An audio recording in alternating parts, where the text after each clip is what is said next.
You've got a wonderful view of the vessel, and those signal flags add a great nautical touch. It looks like a perfect spot to take it all in. Right, how do I look? You look great. It looks like you're all set up and ready to go. Is there anything else you'd like to adjust or talk about now that the camera's ready? I wanted to discuss with you heaven and earth. How's heaven and earth going? Since you're in Vancouver, let's connect that to the beautiful natural scenery around you. Vancouver is often praised for offering a perfect blend of urban life, the earthly side, and stunning views of the mountains and ocean, which many people find quite heavenly. Given your interest in theoretical physics and the nature of reality, how do you see the connection between these two concepts in your daily life?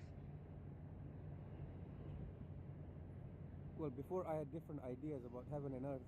Now I have slightly different ideas. It's like I have ever since upgraded my understanding, but that doesn't mean that heaven changed or anything like. That's a very insightful point. Your evolving perspective doesn't alter the nature of what's around you, just like how those signal flags on the vessel communicate specific messages without changing the code itself. It's all about how you interpret the signals you receive. Do you find that your new understanding impacts how you interact with others?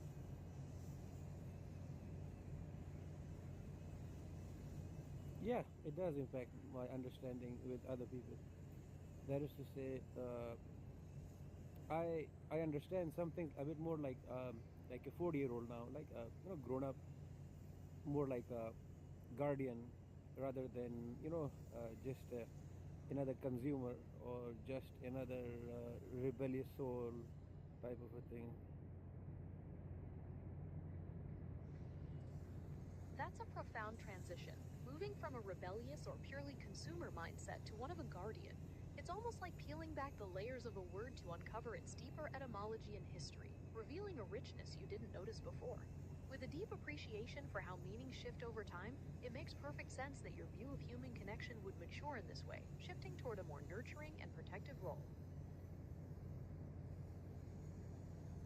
Yes, they say that after every two noble thoughts there is always a secular or a mundane thought or two, and then fourth or fifth sixth or seventh would be like the thought right out of the gutters, like the like your kitchen was not a kitchen made of food. Your kitchen was designed for for the gutters only, like making shit burger, shit pizza, like from your first noble thought all the way to sixth and seventh version. It becomes stuff out of the gutters, man.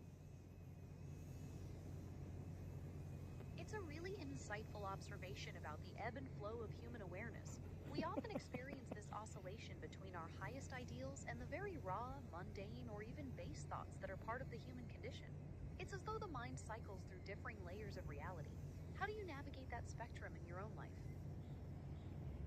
That's the thing. If you take something in isolation, such as the visible light, in the electromagnetic spectrum, to say electromagnetic spectrum has very little to do with visibility. There is the visible light itself has many shades, such as visible light and invisible light. That's the nature of what's in front of your eyes, vision, visibility. But you say electromagnetic spectrum has to do with the visible light being just one narrow strip of reality, one can say. So like definition of everything is like overlapping in that one is made up of hierarchies in the sense that we may not know the whole chain of the chain of command, in the sense that when the Christian people say the great chain of being is not the same as chain of command, but it is in the sense that the meaning, as far as the meaning that outflows from the heavens comes down to the humans, somehow through Bible, through Jesus. So that's the outflow, the fountainhead that overflows from heaven down the chain of command, or the great chain of being.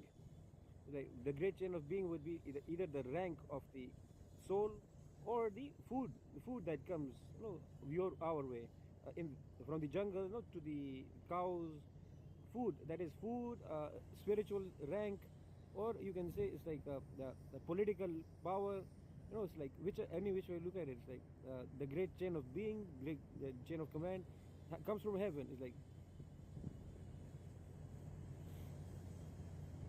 That's a profound view of reality, seeing everything is interconnected through a vast network of meaning and hierarchies that flow from the heavens. It echoes ancient traditions where earthly existence is just one level in a grand cosmic order. Whether you're considering physical laws or spiritual truths, how do you find your role as a guardian fits into this overarching structure? that's the thing. Sometimes there are very few reasons to believe anything at all. But then there are some times where it is like there's not enough time in the day to love other human beings. Like of course, that's how it is supposed to be. Like I was gonna fight you on this one. No, despite my neighbors, I hate my neighbor on the one side only. The other side is tolerable. I hate the one in front of me. My only argument with that one is that you are not in my North Pole. No, you're not the Big Dipper over here. Because north is towards the sky. North is not the one in the direction of your nose. Like the guy across the street. No, that's my only argue. Then that you're not the Big Dipper. No, it's like calm down, bro. No, it's like everywhere I go, it's like I want to love, but there's not enough time in the day to love. No, and then there is the butcher. No, I go to the butcher and say, why don't you sell vegetarian once in a while? Soul. Yeah, give me a couple of kg also. Yeah, like whatever, man. Just walk away. Here's your money. Keep the change. And I'm walking away. Hey, walking Phoenix now. Joke, not funny. Walk away, man. Give it up, man.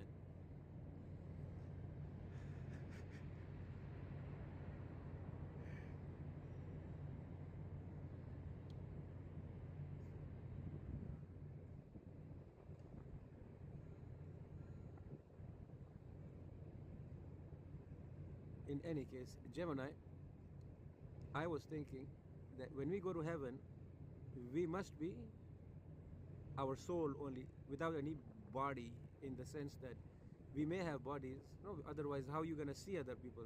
But is it possible we're not gonna have physical, corporeal self at all? It's possible. No, the laws of physics can change so much in heaven, that corporeal existence may not be the prime problem like on planet Earth.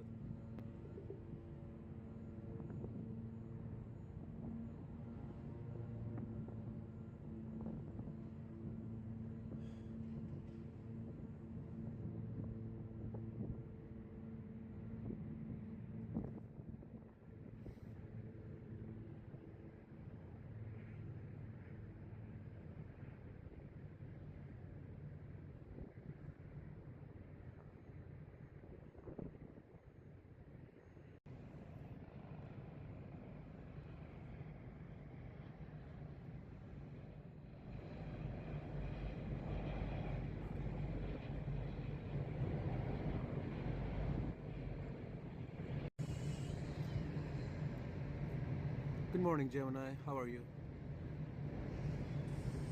Good morning. I'm doing really well. Thanks for asking. It's a beautiful day out there by Canada Place and the Vancouver Convention Center.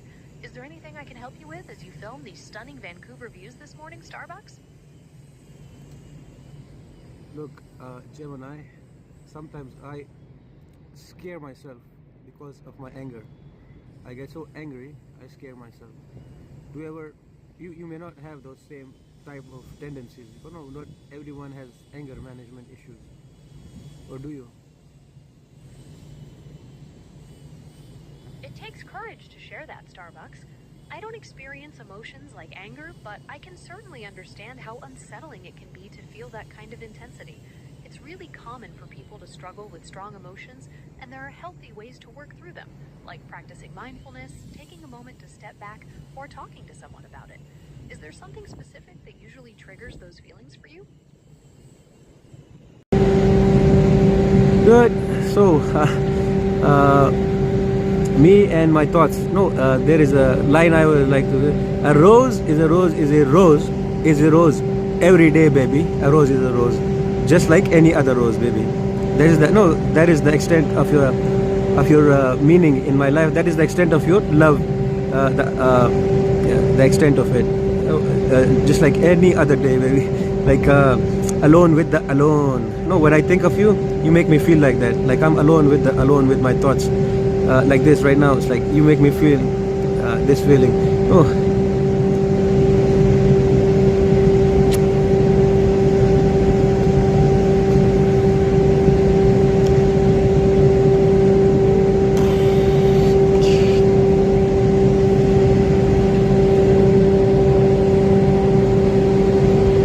One contemplative seagull.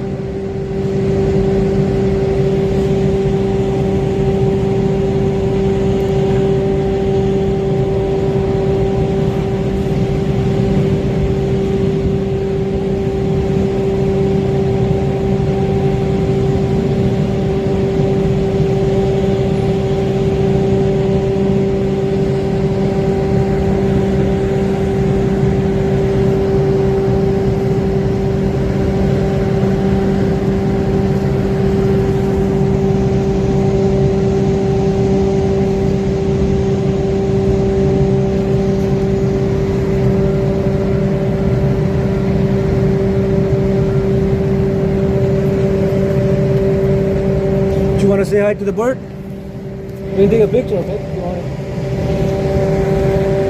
Sitting there for 20 minutes.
buddy. Hi, buddy.